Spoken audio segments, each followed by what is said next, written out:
ఓం శ్రీ సుబ్రహ్మణ్యేశ్వరాయ నమః.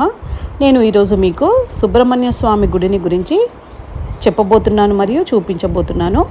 ఇది సికింద్రాబాద్లోని వెస్ట్ వెంకటాపురంలో ఈ సుబ్రహ్మణ్యేశ్వర స్వామి ఆలయం ఉంది.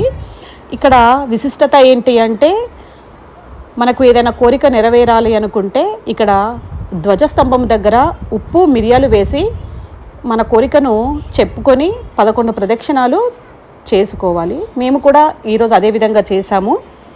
అలాగే మన కోరిక నెరవేరిన తర్వాత వచ్చి ఇక్కడ 108 ప్రదక్షిణాలు చేసి మన కోరిక నెరవేరినందుకు మనము 108 ప్రదక్షిణాలు మనము చేసి ఆ దేవుడికి దండం పెట్టుకొని నాగదేవత దర్శనమును చేసుకోవడానికి వెనుక వైపునకు వచ్చి పాలతో ఫస్ట్ నాగదేవతను అభిషేకించి ఆ తర్వాత పసుపు కుంకుమతో పూజ చేసి దీపారాధన చేసుకొని వచ్చాము. మీకు కూడా వీలైతే మీరు కూడా ఒకసారి దర్శనం చేసుకోండి.